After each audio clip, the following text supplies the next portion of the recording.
సేవకులారా సువార్తికులారా యేసయ్య కోరుకున్న శ్రామికులారా సేవకులారా సువార్తికులారా మీ మాదిరికై వందనము ఉన్నత పనికై మమ్మును పిలచిన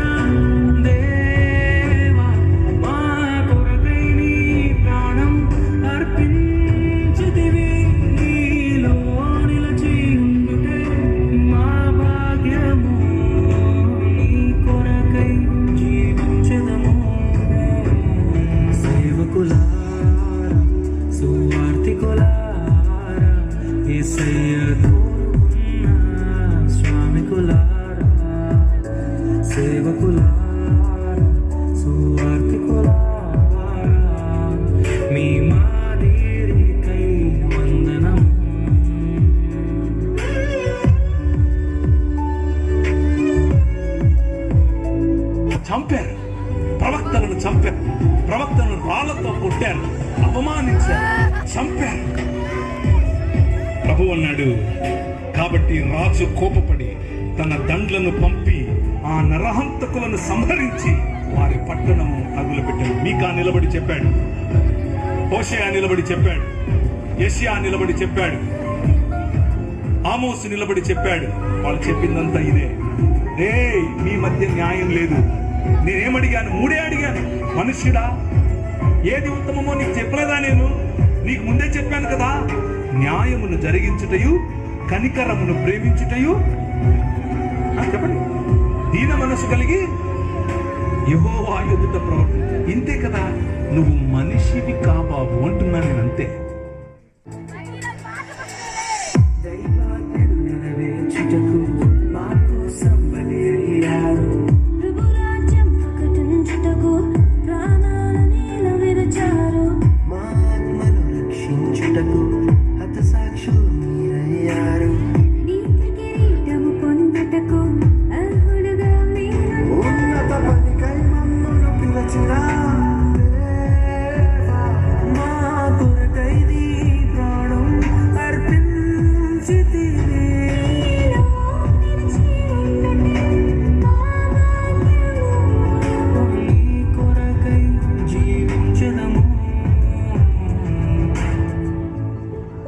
అంటాను, ఆయన రక్తం చెందించిన ఈ రాష్ట్రంలో లక్షల మంది సేవకులు పుడతారు,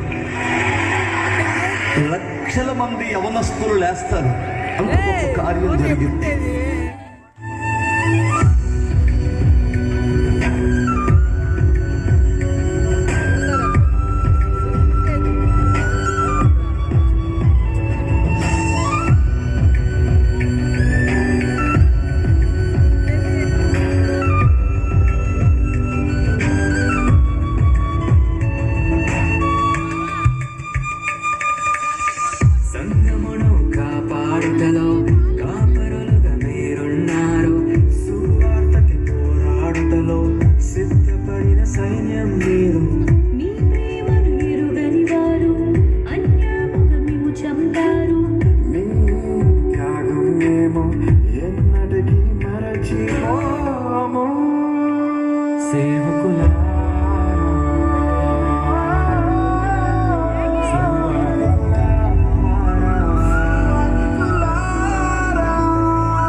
మనిషిని హిందువుగా చూడద్దు, ముస్లింగా చూడద్దు, క్రైస్తవుడిగా చూడద్దు, బౌద్ధుడిగా చూడద్దు.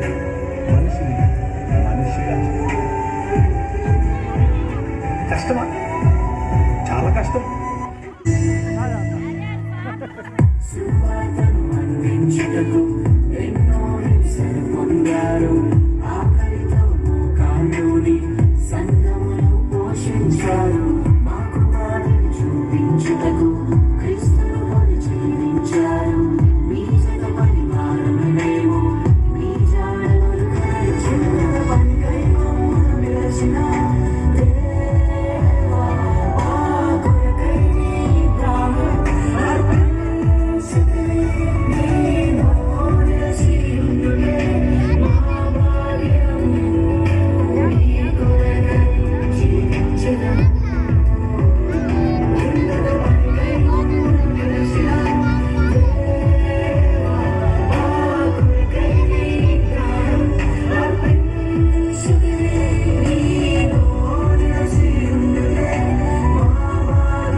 జీవితంలో కష్టం వస్తే వారు కన్నీటితో ప్రార్థన చేస్తున్నారు.